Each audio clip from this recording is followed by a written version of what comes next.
И како што спомена, време да го погледнеме и првиот прилог кој што го подготвивме денеска за вас, го направи колешката Бисера Ловачева. Разговараше со доктор Даниела Пројевска, зборуваат за тоа колку често треба да го проверувате вашето здравје во текот на годината и какви медицински прегледи сите ние треба да направиме најмалку барем еднаш во текот на една година. Драги гледачи, ова утро разговарам со мојата денешна соговорничка, доктор Даниела Пројевска, интернист, да ни каже малку повеќе за прегледите кои треба малку почесто да ги правиме, колку важиме за дисциплиниран народ кога е здравјето во прашање и за какви прегледи станува збор, како изгледа самиот тој преглед, а не крвната слика, зашто обично преглед кој ќе кажеме на некаква состојба и обично кога сме болни одиме да направиме крвна слика, да слушнеме од вас зашто станува збор. Добро утро. Добро утро, благодарам на поканата. Значи, прегледите што ги правиме кај пациентите, важно е да бидат насочени за да процениме каква е состојбата на нивното здравје. Пациентите многу често одат на преглед само кога имаат потешкоти и мислам дека тоа е една од најголемите грешки што ги правиме, посебно после одредена возраст, значи зборуваме и за помлада возраст, меѓутоа посебно после одредена возраст 30, 35, 40 годишна возраст треба да се прават прегледи периодични, ние обично ги означуваме како годишни прегледи, како превентивни прегледи, прегледи кои не секогаш се врзани со состојба на присутна болест на кај пациентот. Сега, нели, пациентот доколку има одредени потешкоти почнува со тоа што оди на преглед кај матичниот доктор, му ја кажува состојбата, прават одредена крвна слика и матичниот доктор понатаму проценува дали пациентот има потреба да направи некој специјализиран, специјалистички преглед и така натаму. Јас работам на оделот за чекап, што сака да каже на оделот за превентивни прегледи. Под превентивни прегледи не подразбира прегледи само на здрави пациенти кои немаат никакви потешкоти, туку пациенти кои сакаат да ја проверат состојбата на моменталната состојба на здравјето на сопственото тело и така натаму. И е важно да се каже дека ние во принцип насочуваме дека ваков тип на преглед треба да се направи еднаш годишно, како што веќе спомнавте, нашиот преглед почнува најпрвен со преглед на крвта, меѓутоа пред да добиеме, значи пред да почнеме со прегледот на податоците, да ги земеме податоците на пациентот, направиме еден физикален преглед, пациентот ни раскажува неговата здравствена состојба, неговите животни навики, во смисла дали има одредени потешкоти, дали нема воопшто никакви потешкоти, дали се занимава со спорт, стилот на живот, начинот на исхрана, дали има одредени пороци од типот на пушење, консумирање на алкохол и колку и така натаму, така да врз основа на тоа добиваме еден пресек за состојбата, моменталната состојба на пациентот и согласно на тоа понатаму продолжуваме со насочување на прегледи, односно предлагаме одредени прегледи кои ги правиме кај соодветниот пациент. На нашето оделение постојат така наречени пакети, односно специјализирани прегледи кои се прават кај одредени пациенти, значи различни се пакетите зависно од возраста, почнувајќи од детска возраст до деца до 14 до 16 години одиме со детски пакети, понатаму одиме со пакети кај пациенти под 40 години, специјализирани за женски и за машки пол и потоа натаму пакетите не ги делиме, туку ги предлагаме пакетите над 50 години, со тоа што зависно од тоа колку вклучуваме испитувања, може да бидат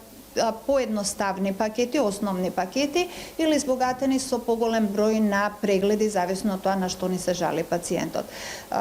Како што веќе реков, значи почнувајќи го физикалниот преглед, заклучуваме дали пациентот има одредени отстапувања, земајќи ја крвта, значи ги правиме стандардните анализи делот тие се прават и кај матичните доктори, меѓутоа ги збогатуваме со поспецифични прегледи, да речеме освен стандардните анализи, крвна слика, шекер во крвта, среден шекер во крвта, состојбата на триглицериди, холестерол и фракциите на холестеролот.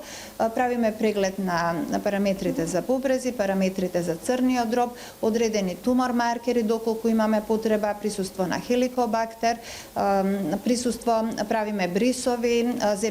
проценуваме присуство на тоа дали во изметот има крв или нешто, може да биде значаен преглед и ни насочува во понатамошни одредени превентивни скрининг прегледи што ги предлагаме кај пациентот и потоа продолжуваме со, да речеме, кардиолошки преглед, и во кардиолошкиот преглед вклучуваме покрај физикален преглед, ултрасонографски прегледи од типот на ултрасонографски преглед на каротидните артерии, тоа се артериите што хранат мозокот, ултрасонографски преглед на срцето или ехо на срце, она што сите го знаеме, и преглед на циркулацијата, периферната циркулација, која најчесто е на долните екстремитети, кај насочени пациенти ја правиме и на горните екстремитети.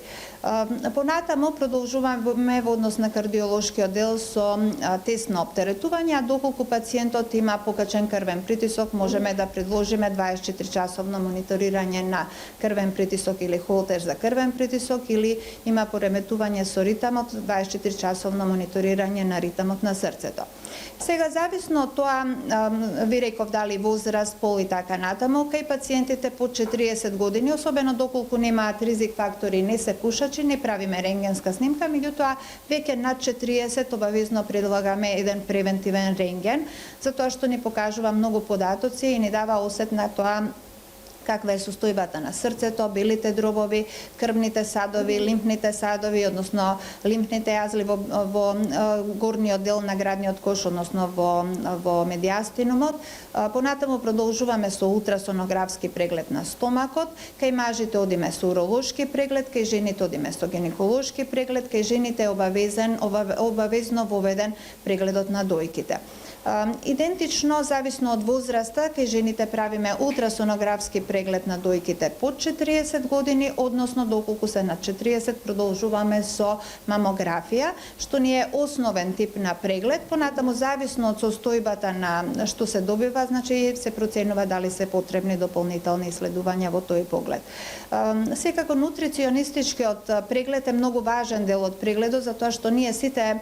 користиме храна која некогаш е здрава храна, некогаш не е здрава, имаме осет дека јадеме здраво, меѓутоа не е тоа толку реално во реалноста, и кога ќе се сочиме со еден нутриционистички преглед, каде што се мери соодносот на мускулната маса, на другата маса, присуство на течности во тело и така натаму, се соочуваме дека можеби и не сме во таква добра состојба како што мислиме дека сме, и соодветно на тоа нутриционистот прави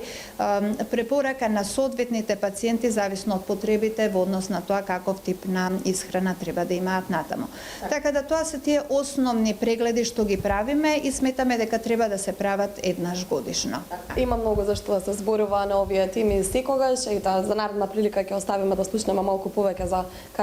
кардиоваскуларниот преглед, како изгледа, зошто е важно да се оди често, а до тогаш да ги потсетиме гледачите да доаѓаат нови редовни прегледи, барем еднаш по годината, како што кажавте и вие, да го чуваме здравието, да го чуваме и срцето. Останете со програмата на Канал 5 и Здраво Македонија. Вам ви благодарам за одвоеното време. Благодарам.